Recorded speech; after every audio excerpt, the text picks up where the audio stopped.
TV10 Network. Breaking news, exclusive update from Yadadri district.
ముఖ్యమంత్రి కేసీఆర్ గారి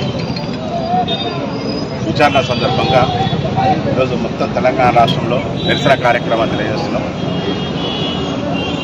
SIT విచారణకు BRS party working president కానీ హరీష్ రావు కానీ సంతోష్ రావు కానీ అందరం సహకరించారు. అలాగే విచారణకు కేసీఆర్ గారిని కూడా పిలవడం జరిగింది. దానికి నామినేషన్ లాస్ట్ రోజు ఉన్నాయి. మరి ఏ రోజు ఇంట్లో వస్తా అని చెప్పి అడ్రస్ కూడా ఎర్రవెల్లిలో నా ఇల్లు ఉన్నది, అడ్రస్ హౌస్ నెంబర్తో సహా అడ్రస్ సహా చెప్పిండి ఇక్కడ విచారణకు ఎప్పుడైనా రెడీ అవుతాను ఈరోజు తప్ప. కానీ కావాలని ఏదో అఫిడవిట్లో అడ్రస్ నందినగర్ ఉంది అని ఆడికే వచ్చినా అని చెప్పి ఈ ఏమైనా చర్య, ఎంత దుర్మార్గమైన చర్య అంటే కావాలని ఏదో రకంగా ఇన్సల్ట్ చేయాలని, అవమానం భరించాలనే ఉద్దేశంతో గోడలపై అతికించుకోవడం అనేది సభ్య సమాజం సిగ్గుపడే విషయం, క్రూరమైన చర్య. ఒక సైకోలాగా ఆడ అతికేయడం ద్వారా రేవంత్ రెడ్డికి ఏమొస్తుందో తెలియదు, కానీ ప్రజలకు మాత్రం చాలా కోపంగా ఉన్నారు తెలంగాణ ప్రజలు. ఎంత అనిపిస్తుంది ఆ గోడకు అతికేయడం అంటే. ఎందుకంటే తెలంగాణ ఉద్యమం చేసి తెలంగాణ సాధించి 10 సంవత్సరాలు గొప్పగా పరిపాలించే వ్యక్తిని అట్లా అవమానించడం చాలా బాధాకరం. దానికి ఈరోజు నిరసన చేస్తున్నాం. మీరు దేనికైనా టీఆర్ఎస్ పార్టీ నాయకులు ఎవరైనా అందరం సిట్టుకు మీరు ఏ విచారణకైనా సిద్ధంగా ఉన్నాం. ఎందుకంటే మీరు ఎక్కడ ఏ తప్పు చేయలేదు. కావాలని మీరు వచ్చినప్పటి నుంచి ఏదో రకంగా ఏదో కేసు అని ఏదో విచారణని పబ్బం కడుతున్నారు. అసలు మీరు వచ్చింది ప్రజలకు మాయమాటలు చెప్పి లేనిపోని ఆశలు చూపెట్టి అనవికాలని అన్నీ చూపెట్టి కూడా ఈరోజు గద్దెరెక్కిరు. అవి చేయలేక పరిపాలన చాతగాక మీరు పొద్దున్న లేసే డైవర్షన్ పాలిటిక్స్ చేస్తూ బీఆర్ఎస్ పార్టీ పైన ఒకటి మీరు అది చేయకండి.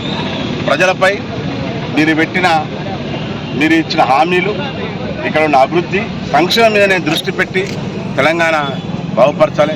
కానీ ఇట్లా కావాలని మీరు అంత కక్షపూరిత చర్యలు తీసుకుంటే ఇంకా రాను కూడా ఇంకా నిరసన కార్యక్రమం ఎక్కువ ఉంటాయి. కాబట్టి దీంతో మీరందరికీ కూడా రాబో కాలంలో ఇంకా కూడా మీరు ఇలాంటి కార్యక్రమం చేయాలని మా విజ్ఞప్తి. Thank you.